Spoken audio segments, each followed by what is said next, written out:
Muchas gracias, Pedro Luis Castellano, superintendente de Salud y Riesgos Laborales. Y bueno, y ha estado en el primer plano de las noticias en los últimos días por la resolución de que los centros de atención primaria empiecen a trabajar con la parte de la seguridad social del régimen contributivo. ¿Qué ha pasado? ¿Han ustedes ¿Cuál es la estado propuesta? en diálogo con el colegio médico y con la asociación Andeclip, la asociación de dueños y propietarios de clínicas? Sí, tal vez es bueno precisar algunas cosas, Ok. ¿no? O sea, en primer lugar, no es cierto que se está proponiendo comenzar por el régimen contributivo. El Eso es lo que yo sistema han de dicho. seguridad social tiene un solo catálogo de prestaciones para todos los regímenes y cuando algo se incluye en el catálogo de prestaciones es válido para todo, para subsidiado, para el contributivo, de acuerdo a la ley, de acuerdo al marco legal vigente y al reglamentario vigente. La otra cosa interesante, sí, efectivamente, todos los miembros del Comité Interinstitucional, hay un órgano creado por ley que se llama Comité Interinstitucional, que es el órgano de consulta de la superintendencia cuando va a llevar propuestas al Consejo Nacional. Todos recibieron hace aproximadamente mes y medio o 2 meses el borrador, el primer borrador de la propuesta, después de haber hecho durante un año consultas con sociedades médicas especializadas, con expertos nacionales e internacionales, estudios técnicos en profundidad sobre el comportamiento del sistema y las ventajas y desventajas, etc. Se preparó un primer borrador que fue el Comité Interinstitucional. Algunos miembros del Comité Interinstitucional han hecho aportes. Nosotros seguimos esperando recibir los aportes técnicos que ayuden a que se desarrolle la atención primaria en el país, no que la impidan. ¿En qué consiste la propuesta? La propuesta básicamente es incluir en el catálogo de prestaciones, o sea, para todos los regímenes, coberturas específicas que tienen que ver con fortalecer la prevención y la promoción de salud en el primer nivel y en los enfermos crónicos. Esa es básicamente la propuesta, son alrededor de unas 500 prestaciones que quedarían garantizadas a los afiliados, de ellas unas 300 y pico corresponden al primer nivel y alrededor de 150, 160 corresponden a lo que decíamos de garantizar un efecto de prevención, promoción y atención integral en enfermos crónicos, sobre todo hipertensión y diabetes, que son las enfermedades crónicas más comunes. Y que según la OPS es uno de los riesgos que tenemos, de que sigan creciendo. Van a aumentar con el envejecimiento de la población. Es importante que como sistema de seguridad social garanticemos a los afiliados aquellos servicios, aquellas prestaciones, primero a las cuales tienen derecho, de acuerdo a la ley. La ley establece que tiene que haber un conjunto de prestaciones que corresponden a la atención primaria. También están los reglamentos y también están los acuerdos que se firmaron entre los gremios de salud y las autoridades de salud el 8 de noviembre del 2016. Explícitamente en esos acuerdos firmados y notariados se establece que todas las partes nos comprometemos a que el Seguro Familiar de Salud incluirá prestaciones y financiamiento adecuado para el desarrollo de la atención primaria. El primer nivel. No solo del primer nivel, sino en general de la atención primaria. Nosotros hemos estado cumpliendo esos acuerdos y estamos seguros que todos los sectores que firmaron tienen interés en que esos acuerdos se cumplan. Pero en términos concretos, o sea... ¿Qué gana una persona afiliada? Eso es importante. Ok. Primero, ¿qué gana? O sea, tenemos los centros de atención primaria. No solo. Entonces, o sea, es que ¿qué es lo que es importante, el sistema de seguridad social no tiene servicios. El sistema de seguridad social compra servicios. Claro. Quien decide cómo se organizan los servicios, qué tipo de servicio debe haber, etcétera, es el Ministerio de Salud Pública, que es el órgano rector, de acuerdo a la Ley 4201, y el Ministerio de Salud Pública en el 2014 elaboró lo que llama el modelo de atención integral, que es lo que debe regir tanto para el sector público como para el sector privado. Lo que hace el sistema de seguridad social es decir, cuáles son los derechos que las ARS están obligadas a garantizarle a los afiliados y luego decir cómo compra esos servicios. ¿Qué es lo que se está incluyendo? Se está incluyendo en primer lugar las prestaciones que son típicas de primer nivel de atención. ¿A qué se refiere eso? Los recién nacidos, los niños menores de 1 año, los niños en edad preescolar, los escolares, los adolescentes, los adultos mayores, tiene cada uno, de acuerdo al modelo de atención definido por el Ministerio de Salud, un paquete de prestaciones a las cuales que garantizan por la vía de la búsqueda activa el diagnóstico temprano de sus problemas, además de la identificación de cuáles son sus factores de riesgo. Y entonces trabajar alrededor de esos factores de manera proactiva, no pasiva, no esperando que lleguen las personas al consultorio. Además, un equipo, no solamente médicos, sino enfermeras, odontólogos, psicólogos, visitadores domiciliarios, etcétera, etcétera. Eso sería el primer nivel. En términos prácticos, si usted tiene un niño, usted tiene derecho a que haya un servicio que proactivamente esté ayudándolo a que su niño se desarrolle adecuadamente, que tenga todas las vacunas y que le detecte tempranamente cualquier factor de riesgo que pueda tener. Si usted es una persona en edad, una señora, tiene derecho a que haya un servicio que esté proactivamente ayudándola, apoyándola para que usted detecte tempranamente si tiene alguna lesión. Eso no ocurre ahora. De las mamas. No ocurre. La mitad de nuestras personas hipertensas, nosotros tenemos alrededor del 30% de las personas adultas del país son hipertensas. La mitad no lo sabe. Y tenemos alrededor del 12% de nuestras personas adultas son diabéticas. Más de la mitad no lo sabe. Nosotros todavía estamos recibiendo personas en el país que saben que son hipertensos cuando le dan un accidente cerebrovascular o cuando le dan un infarto cardíaco. Sí, o sea que ya es demasiado O tarde. saben que son diabéticos cuando hacen una Porque insuficiencia renal. Eso no puede seguir. La población tiene derecho a que se compre y se garantice para ellos las atenciones que tienen un énfasis en la prevención.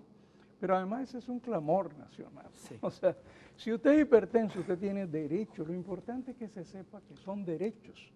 Usted Hay dos tiene obstáculos. derecho a que el sistema le garantice que va a tener atenciones integrales, incluyendo los medicamentos, incluyendo los laboratorios, y que no va a tener barreras para tener acceso a esos servicios cuando no tenga dinero en el bolsillo.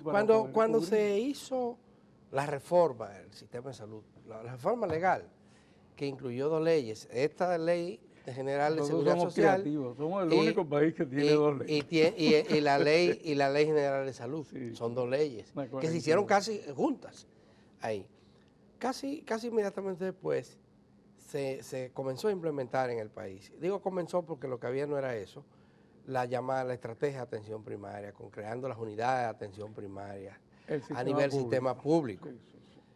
Sin embargo, eso ha estado retrocediendo en vez de avanzar.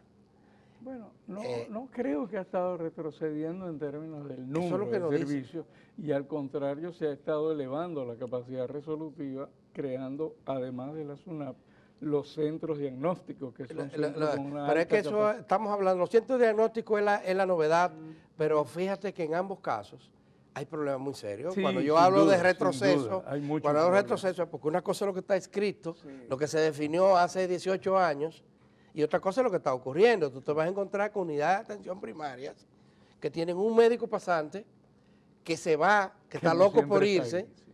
y dura 5 meses esperando el otro, el reemplazo, Sí, claro. que es un médico que no tiene ni siquiera autorización para hacer recetas, Sí. y una enfermera. Pero esa enfermera tiene que atender todos los programas del sistema: hipertensión, tuberculosis, embarazo en adolescentes, todos los programas. El sistema, una de las ventajas que va a haber cuando se apruebe la incorporación de estas prestaciones para los afiliados en el catálogo del Pero, Seguro Familiar de hay Salud, que- vamos es a- que el sistema va a tener que vamos a- pagar mejor por Pero hay, esas hay atenciones algo, a nivel público hay algo también. que yo creo que todavía ustedes, los que están al frente del sistema, incluyendo gente que han jugado un papel tan protagónico como ustedes, no acaban de entender. Y es que el 70% de la población todavía depende de los centros públicos. No, y tenga o no seguro, porque hay algunos que tienen el seguro subsidiado y hay, dentro de esos 7 millones, hay una parte que tiene el seguro contributivo. Pero esos 7 millones y tanto están obligados a ir al centro público, no van a la clínica ni a ningún otro lugar, porque están impedidos de hacerlo. Uno porque no tienen seguro, u otros porque lo que tienen es el seguro subsidiado del SENASA. Entonces la mayoría de la tercera parte de la población. Ok. Entonces, si no mejor, es lo que quiero decir. Sí, sí, sí. Y usted que sabe más que yo de estos Sí, asuntos, no, tú sabes. me aclare que esas sabes personas mucho, tú sabes. son Mira. las que deberían estar recibiendo, por casi 18 años, atenciones adecuadas a nivel primario, Público y privado. público y privado. Ok. Lo primero que hay que decir es que tenemos alrededor del 75% de la población está en el Seguro Familiar de Salud, en el contributivo y el subsidiado. Más o menos la mitad está en el subsidiado, Sí. más o menos la mitad en el contributivo. El 80% de los afiliados en el régimen contributivo tienen un ingreso familiar menor de 2 salarios mínimos. Vamos a decir que esos son ricos. Un paupérrimo. Estas son personas que tienen también la necesidad y tienen derechos. A Y el que tienen que sistema pagar el contributivo- copago cuando van. a que el régimen contributivo le garantice que no lo van a seguir cobrando copagos no autorizados y que tienen derecho a que se fortalezca la prevención frente a sus problemas prioritarios de salud. Ahora, hay una cosa que hay que aclarar porque es importante, porque a veces se confunde. El seguro familiar de salud no se divide en privado y público. El seguro familiar de salud se divide en subsidiado y contributivo. El régimen subsidiado tiene prestadores públicos y prestadores privados. De hecho, más de la mitad del ingreso del régimen subsidiado se gasta en prestadores privados, cubriendo Una barbaridad, lo cual es una barbaridad. Una barbaridad. Pero eso es así porque hay servicios a los cuales los afiliados tienen derechos que en el sistema público no se ofrecen. En la medida que va mejorando la oferta en el sistema público, esa proporción va descendiendo. Pero en el régimen contributivo, las ARS que tienen régimen contributivo están obligadas por ley a contratar los servicios públicos también. De manera que contributivo no es privado y subsidiado no es público. Por eso es que hay un solo catálogo para todos los afiliados. Las ARS están obligadas a contratar y pagar esos servicios a nivel privado, que tú bien decías, algunas personas, muchas, afiliadas al régimen contributivo demandan en el sistema público. No siempre las ARS lo hacen de buena gana, esta contratación. Y uno de nuestros trabajos es perseguir, forzar, crear las condiciones para que todas las ARS que manejan régimen contributivo cumplan con la ley 123.15 que obliga a que los servicios públicos sean contratados. Pero yo creo que lo más importante ahora en esto es que el catálogo de prestaciones de la seguridad social es el conjunto de derechos que por ley y por reglamento tienen los afiliados.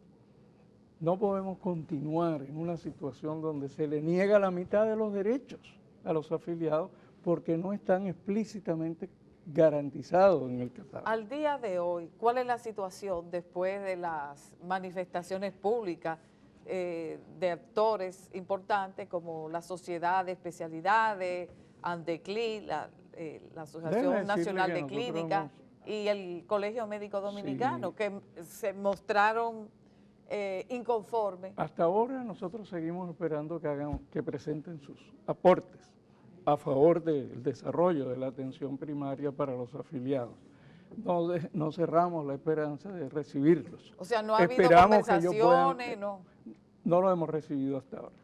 esperamos que ellos puedan leer Pero han la dicho ya propuesta. públicamente cuál es su posición. Y no Ellos están en siga- contra. Bueno, son alrededor, en el comité interinstitucional, son alrededor de 12, 13 sectores y todos han estado hasta ahora ¿Cuáles de son los acuerdo y otros haciendo sectores? aportes. Para ¿Cuáles son mejorar. los otros sectores que están? Bueno, La está- clínica, los médicos. Están el colegio médico, está el Anteclip, que son estos dos sectores. Sí.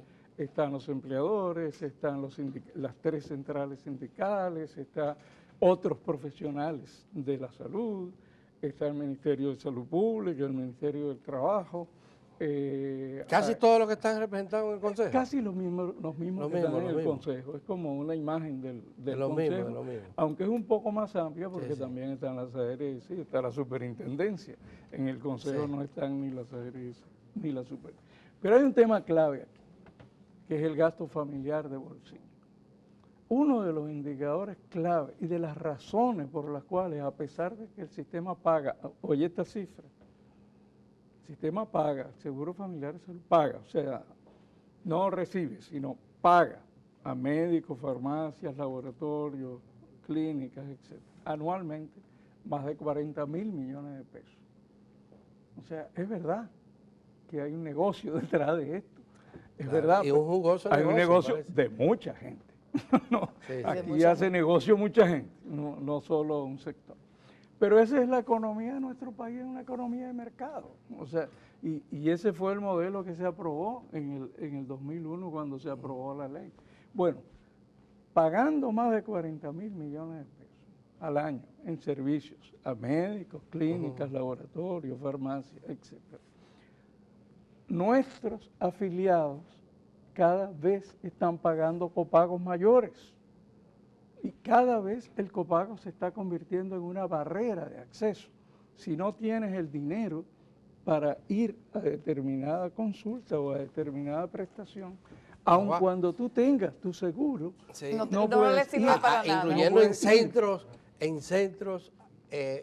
subsidiados por el Estado y construidos por el Estado, como es el caso de CEDIMAS. También ocurre. Que si tú tienes un buen seguro, no el seguro normal Sí. que tiene cualquier ser humano. Bueno, No el puede buen hacer seguro, es bueno aclararlo. El No, buen no. seguro es el básico. Bueno, pero no. Porque es el que tiene la el mayor básico no te cobertura. garantiza todo lo que tú necesitas. No, hay un problema de que las relaciones entre las ARS y los prestadores No, y la no indefensa, siempre se han dado. y la indefensa de Sí, los usuarios. Así es. Sobre No todo. siempre se han dado alrededor de la idea de fortalecer el Sí, plan sí. básico de salud. Claro, claro, eso es Porque, verdad. mira, este es un sistema atravesado por muchos intereses. Y yo siempre digo, cuando este tipo de cosas, ustedes han sido testigos de que durante unos meses nos atacan diciendo que somos aliados de un sector, a los siguientes meses nos atacan Es diciendo difícil que somos aliados del otro. Es difícil, Carguito. Aliados del otro sector. La realidad es que nosotros tenemos que mirar esto siempre desde la perspectiva de los derechos de los afiliados y defender los derechos de los afiliados, manteniendo, por supuesto, la sostenibilidad financiera del sistema. Nuestra responsabilidad es que cada peso que entra al sistema beneficie lo más posible a los afiliados. Y para eso es que necesitamos que se desarrolle la atención primaria, para que se reduzcan los copagos que tienen que pagar las personas cuando necesitan un servicio. Porque las formas de contratación se pueden mejorar de manera que sean de ganar, para que ganen las clínicas, ganen los especialistas, ganen los afiliados, que es lo más importante. Claro. Y eso es posible con una propuesta como esta, en la cual cada uno de los grupos familiares afiliados podrá tener, porque será una obligación de las ARS contratar, podrá tener su establecimiento de primer nivel donde lo atenderán de manera integral y con un énfasis en la prevención y en la promoción. Ya. Todo hipertenso podrá tener garantía de que va a poder recibir atención integral y todo diabético. Ya. Y esto es lo más importante que debemos Sí. defender. Pero en definitiva, todo está paralizado, o sea, en un No, limbo. no. O sea, no porque si no hay diálogo, si no hay... No, es que, ¿cómo que no hay diálogo? No, Se hizo la propuesta. El comité entendido. interinstitucional hizo 3 Bueno, reuniones. pero discutiendo esto. esos actores No, nosotros seguimos como esperando que son llegue tan la importantes propuesta. como Andeclip, las clínicas, las sociedades Sí, son médicas muy especializadas Mire, y el colegio ¿usted médico, cree- entonces no están... ¿Usted cree que los médicos de familia no tienen derecho a hacer ejercicio privado de su profesión? Los médicos de familia Claro. son especialistas y tienen tanto derecho como otros especialistas. ¿Usted Bueno, cree que los pediatras no tienen derecho a que se abran alrededor de 10, 12 mil nuevos puestos de trabajo Pero claro que sí. en el primer nivel de atención? Los cardiólogos, los ginecobstetras, alrededor de 15 mil nuevos puestos de trabajo se abrirían para profesionales de salud, entre médicos, odontólogos. El plazo psicólogos. para... Usted tiene un cronograma, supongo. No, nosotros esperamos entregar entre esta semana y la próxima semana esa propuesta al Consejo. Obviamente, allí no se cierra el proceso Claro. de diálogo. Va a Ahí continuar. se abre el Pero proceso perdón, estos técnico. sectores que Lo importante se es que oponen, sea ¿se quedarían aislados? ¿Se No, quedarían aislados? no, ¿Son minoritarios? Es que no están... Y ni son La idea millones. no es aislar a nadie. La idea No, es que todo el ellos, mundo tenga ellos. posibilidad de aportar. Y no son minoritarios porque los aportar. médicos son muchos. El primer punto de partida es todos nos hemos comprometido a que se No, desarrolle en la cuanto al atención consejo, primaria. en cuanto a representación en el consejo, en eso que No hay representación en el consejo. El colegio médico y los otros profesionales están representados en el consejo. Pero además, el consejo opera con comisiones. El consejo tiene comisiones técnicas y en las comisiones técnicas Están miembros, invitan a todos los sectores para que aporten. Claro, lo importante es aportar. No, hay que salir de la trinchera y mirar el mundo desde la perspectiva de los derechos de los afiliados, Sí. de los derechos de las personas y de la ciudadanía. Se nos ha terminado el tiempo, pero quedan muchos temas. Pero Porque yo no- estoy seguro que en la medida que se lea la propuesta Sí. y se vea con la actitud de aportar técnicamente, se entienda la propuesta Ujú. y se asuma la actitud de aportar técnicamente, va a haber mucho más consenso de lo que inicialmente se piensa. Pero tenemos que dejar de defender intereses para pasar a defender derechos de los afiliados y de Sí. la población. Bueno, pues muchísimas gracias Pero una yo no vez puedo más. dejar de tomarme. Claro, claro. Este café que viene de los cacaos, este es típico. Gracias.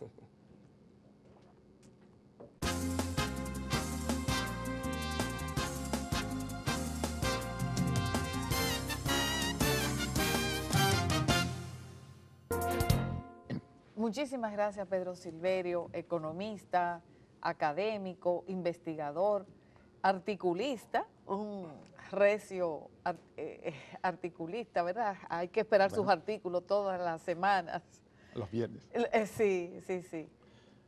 Pues gracias por acompañarnos y a ver si nos orienta de qué podemos esperar del año 2019 a la luz de lo que tenemos como presupuesto, que dicho sea de paso, no se ha aprobado todavía en el Congreso Nacional, pero no podríamos sorprendernos si eso pasa tal como lo envió Sí. el Poder Ejecutivo. Yo pienso que el presupuesto es un instrumento prácticamente comunicacional del gobierno. Y me voy a explicar por qué pienso eso. Lo veo como un instrumento de lo que en el mejor escenario el gobierno aspiraría a que fuera el año 2019, como lo ha sido en otros años. Cuando uno mira la presentación de los presupuestos año tras año y mira el cumplimiento de esos presupuestos, uno se da cuenta que una cosa es lo que se presenta originalmente como presupuesto de la nación, el presupuesto general del Estado, y otra cosa es el presupuesto que termina ejecutándose en cada año. Y una medición o un instrumento para tener una medición de eso que estoy diciendo es simplemente mirar lo que se propone o lo que es presupuestado y luego lo que ocurre a final de cada año que se presenta un presupuesto complementario. Y un presupuesto complementario lo que está diciendo es que el gobierno durante el año ejecutó el presupuesto como le pareció, como le dio la gana, y que al final de año tiene que hacer las correcciones para ajustar Los ajustes esas de- violaciones a la legalidad. O sea, pero el presupuesto debe ser ajustado a la legalidad previamente, no posteriormente a los límites que establece el presupuesto en materia de gasto público. Lo imprevisto debe ser la excepción, no la regla.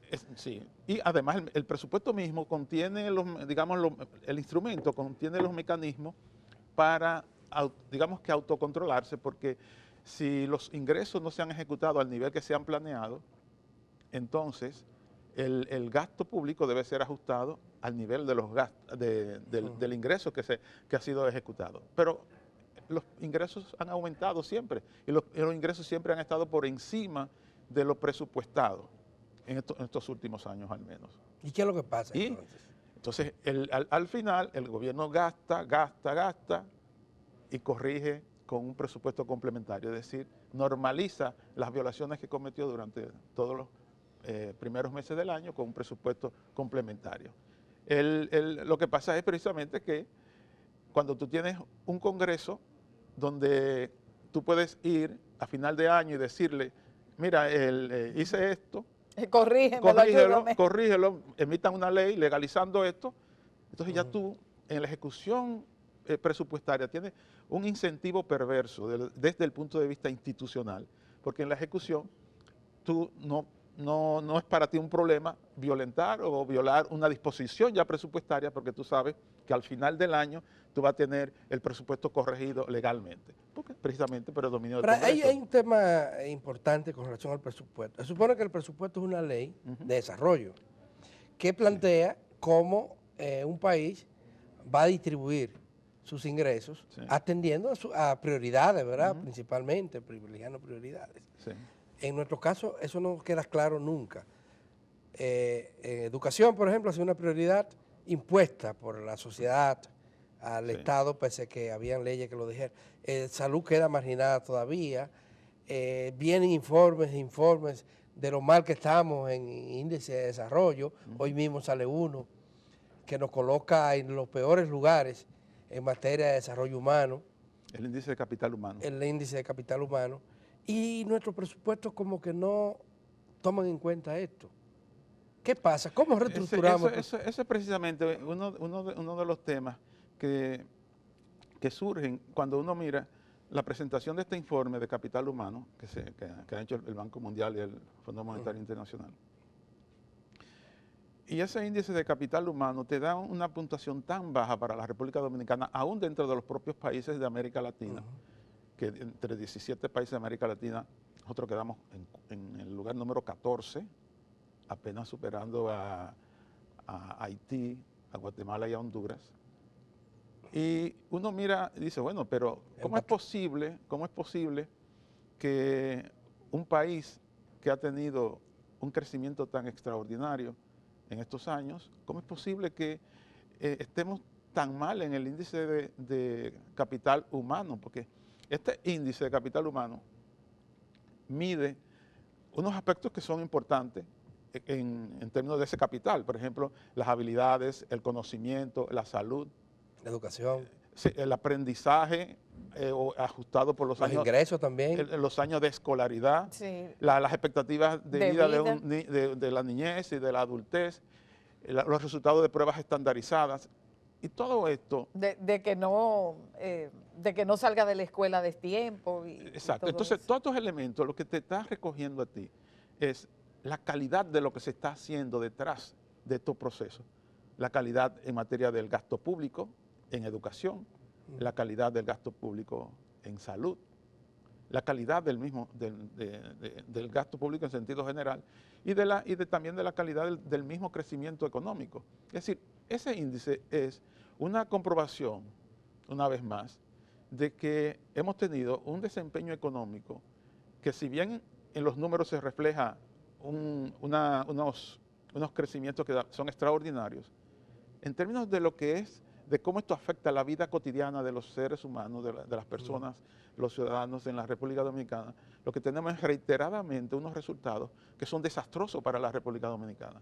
Y lo que te dice es que hay una mala calidad detrás de estos procesos en materia de gasto público y en materia de crecimiento económico. ¿Y qué hacer, a juicio suyo, para lograr una mejor redistribución de la riqueza que está produciendo el país? Ayer, este fin de semana, hablaba el gobernador del Banco Central muy contento, muy feliz, porque la economía, el crecimiento va a cerrar en un 6.8% durante este año y se pronostica que seguiremos creciendo el próximo año, lo que nos coloca a nosotros en un liderazgo en la región y casi en el mundo, ¿verdad? Sí, prácticamente en el mundo, y Sí, líderes, sí, sí, el sí. líder en una región que va a crecer muy poco en Sí. este 2019, o sea, lo que se proyecta realmente En América Latina. sí, en América Latina. Pero de nuevo aquí viene el tema de que la inversión en la gente no está ocurriendo como debe ser y con la calidad que debiera ocurrir. Yo creo que ese es el tema aquí fundamental con este índice. Con el tema, me imagino, con el tema salarial, por ejemplo, los bajos salarios. Exacto. O sea, ¿cómo podemos Pero esperar mejoría en la situación de las pero personas precisamente, cuando sí. no son dignamente pagados? O sea, su salario no alcanza ni siquiera la mitad de lo que es la canasta básica. Pero precisamente aquí viene un tipo de reflexión con el tema del salario, y es que normalmente en un mercado laboral los salarios también están asociados con la productividad, laboral, y la productividad laboral está asociada con los niveles de calificación, los niveles de educación de la mano de obra. Si nosotros no invertimos en ese proceso de calificación de la mano de obra y en la calidad de la educación que recibe, es muy difícil, mediante un decreto, corregir el problema salarial en el mercado laboral. Claro, el decreto no lo va a resolver. El decreto no lo puede resolver. Entonces, por eso es que es tan fundamental invertir en la calidad de la educación y en la calidad de la salud, que son dos factores fundamentales para el recurso humano, y la salud implica también la buena alimentación. Sin esos dos factores, nosotros vamos a tener una mano de obra con niveles de calificación muy bajos, e incluso de los más bajos de América Latina. Entonces no es extraño que lo que resulta en el mercado laboral son una mano de obra muy mal retribuida o con una retribución muy baja que se corresponde con esos niveles de... Aunque hay distintos estudios que nos dicen que sí, que la productividad ha aumentado sustancialmente en el país.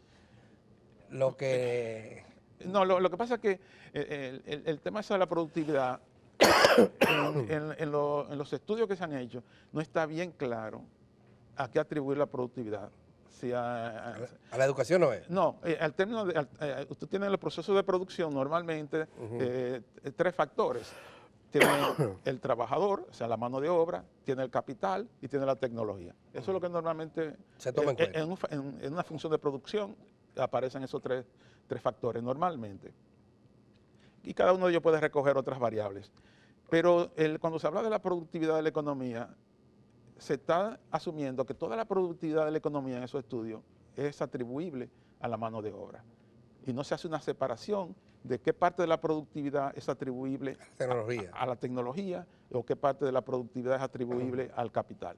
Entonces, habría que hacer esa diferenciación para ver hasta qué punto la retribución está en línea con los avances de la productividad en la mano Pero de obra. además, si tú tienes una oferta limitada de puestos de trabajo, de empleo, es muy difícil que mejoren los niveles salariales, porque siempre existirá una masa como dice dispuesta a trabajar lo que sea. Un ejército de reserva de trabajadores que no están empleados y que están dispuestos a emplearse, y eso mantiene deprimidos los salarios. Y más que también cuando tú tienes otra presión por otro lado de un mercado laboral de inmigrantes que presiona a los salarios. Un mercado laboral de inmigrantes que ha estado sustituyendo lo que algunos llamaban mano de obra bruta, el trabajo bruto. De baja calificación. De baja calificación, de muy baja calificación en la agricultura, en la construcción, en toda parte, que también presiona. Sí, ¿cuáles serían los grandes desafíos? Bueno, ya hemos visto en el presupuesto lo que se va a dedicar a pago de deuda, a pago de intereses. ¿Cuál es la visión? Bueno, mira, aquí yo creo que hay un gran desafío con el tema de la deuda, aunque desde el punto de vista oficial parecen estar muy satisfechos con la forma, el nivel de endeudamiento y cómo marcha el país en términos de sus compromisos de deuda. ese es uno de los primeros grandes desafíos que tiene el país, el tema de la deuda, porque en el presupuesto del año 2019, tú vas a tener, el país va a requerir, o el gobierno va a requerir, un financiamiento bruto de cerca de 4.500 millones de dólares. Y de esos 4.500 millones de dólares, aproximadamente 3.000 millones de dólares son para pagar deuda. Y otros 1.500 millones se aumentarán al stock de deuda. Es decir que nosotros estamos tomando prestados, pagamos y a la vez reenganchamos con un nivel mayor de... Y crece el volumen y crecen los intereses. Exactamente. Entonces te presionan los pagos de intereses, te presionan los pagos de amortización, es decir, el servicio de la deuda. Y eso tiene una particularidad. Y es que en el escenario internacional, como está ocurriendo, lo que se está vislumbrando en el escenario internacional, es que hay unas alertas, vamos a decir, tempranas, no es algo que va a ocurrir mañana, pero hay una alerta de que se están dando condiciones para tener una crisis internacional en la economía, comenzando por países industrializados y también economías emergentes. Que pudiera ser similar incluso a la crisis que ocurrió hace 10 años. Sí, la de 2008. La de 2008, 2007, 2008. El problema ahora es que no se necesitaría una crisis de la magnitud como ocurrió en esa ocasión para tener efectos similares, porque los países en este momento, como resultado de esa crisis, también quedaron muy endeudados. Y ahora los márgenes de la política fiscal para enfrentar una crisis son muy estrechos, son muy casi mínimos en esas economías industrializadas que quedaron sumamente endeudadas. Y en el caso de Estados Unidos ahora, que ha tenido un crecimiento fabuloso, si se quiere, en los últimos tiempos. Exacto, pero ahora se acaba de revelar que el déficit se disparó a niveles más similares a lo que se adoptó en el año 2009 cuando hubo que enfrentar esta crisis. Es una preocupación para los mercados. Es un déficit fiscal que va a sobrepasar el 4% del Producto Interno Bruto en Estados Unidos. Se habla de un 6%. Bueno, que es una cosa increíble. Pero fíjate aquí cuál es el tema, con este tema de esa situación. A ese crecimiento de Estados Unidos y con la situación del déficit fiscal que ellos están experimentando y las condiciones que se están dando en el comercio internacional con esta guerra comercial, se están creando condiciones para un desaceleramiento de la economía internacional que aún a Estados Unidos también lo va a afectar, ese desaceleramiento. Si nosotros mantenemos niveles de endeudamiento como lo que tenemos ahora y no hacemos el ejercicio de contener el endeudamiento en este punto, cuando enfrentemos una crisis de esa magnitud, se nos hace muy difícil poder manejarnos con esa situación, especialmente por los niveles de endeudamiento que estamos teniendo y porque si el ritmo de endeudamiento, el ritmo de financiamiento que llegan al país, el financiamiento externo que llega al país, se corta, esto también provocaría un fuerte ajuste fiscal con efectos muy recesivos en la economía, pero además también tendría un impacto muy dañino en los niveles de la tasa, en la tasa de cambio, porque ese endeudamiento que entra al país, 4.500 millones de dólares o 1.500 millones de dólares que son el neto, también mantienen un efecto en la estabilidad de la economía. ¿Y qué opina sobre estos reclamos, crecientes reclamos, para que el Estado revise, el gobierno revise su política energética, su política sobre todo frente a los carburantes y produzca una reducción de los impuestos que está pagando la población por los combustibles? Bueno, yo creo que en sentido general una reforma fiscal debe abocarse a revisar esa estructura impositiva o de precios que hay, no solamente en los hidrocarburos, en la economía en general. En los hidrocarburos es particularmente sensible el tema, porque además del impacto que tiene transversal en la economía, el tema de los combustibles, uno mira que alrededor del 40% del precio de los combustibles es fruto de los impuestos. Entonces, hay que separar, yo creo que las cosas que son buenas de ese proceso de ese mecanismo de precios y las cosas que son malas.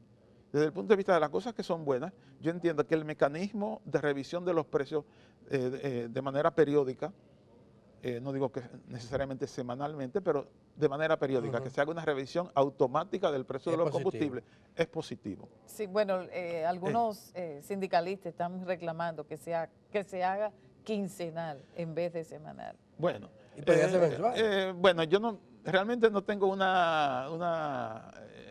eso pudiera ser parte de un proceso de discusión. Sería cuestión de discusión, de promediar los precios.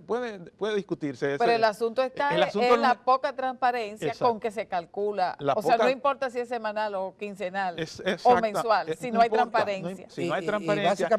Y los niveles también de impuestos que están implícitos en ese. Yo creo que ese es el tema. Porque ese es un tema que dice, bueno, pero es que los combustibles pagan cerca del 40% como impuestos, pero usted busca los pasajes aéreos y también le cobran cerca de un 40% de impuestos. Y cuando comienza a ver, esto es un país de altísimas tasas impositivas.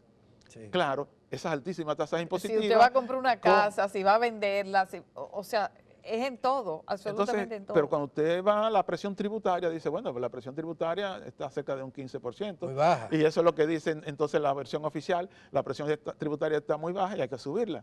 ¿Cómo la vamos a subir? Aumentando los precios de los combustibles, aumentando los precios de los tickets aéreos, aumentando el ITEVIS. Es decir, que están en un 18%. Sí. El tema de los impuestos también es que aquí la carga impositiva se ha inclinado por aquellos impuestos que son indirectos y que afectan a toda la población. Bueno, y básicamente los impuestos que tienen un gran efecto sobre la clase media. Sobre la clase media y las clases populares también. Porque, por ejemplo, los combustibles. Óyeme, tenemos un ejército de jóvenes y no tan jóvenes que viven del motoconcho. Sí. Cada motoconchista de esos tiene que pagar al Estado todos los días, mínimo 200 pesos. Sí. De impuestos. Hay una carga más. Y se lo va a cobrar al que él transporta. Pero para eso tú tienes que tener un sistema tributario donde la base impositiva sea más uniforme y no donde tenemos como grupos o segmentos sociales que están cautivos dentro del sistema de pago obligatorio o compulsivo y no pueden escaparse porque, por ejemplo, la clase media está dentro del impuesto sobre la renta, no tiene manera, los asalariados no hay manera de eso es lo que estamos jodidos. Usted hablaba de que la solución sería una reforma fiscal que incluyera esto, pero los transportistas, y ya tienen el apoyo de otras organizaciones sociales, están diciendo que es ahora que hay que revisar eso. Bueno, y el gobierno no está en reforma fiscal ahora. Ojalá que fuera ahora, pero a veces la agenda económica no coincide, la agenda de interés económico para el país no coincide con la política. No coincide con la agenda política.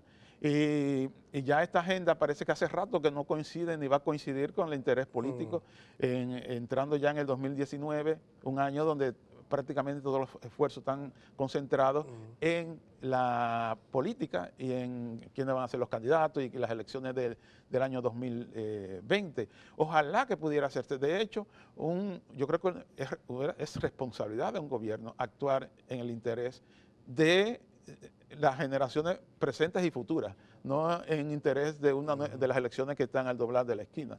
Pero vivimos en un país con los niveles institucionales que tenemos y tampoco vamos a pedirle peras al olmo. Sí. Bueno. Se nos acabó el tiempo, lamentablemente, don Pedro Silverio, economista, profesor universitario y ex funcionario también del área económica fue gerente del Estado del Dominicano. Banco Central. Sí. Muchísimas gracias por haber estado aquí con nosotros. Y a ustedes, amigas y amigos televidentes, muchísimas gracias también por habernos acompañado. Y mañana la cita de nuevo con ustedes desde las 6 aquí con su telediario 1+1.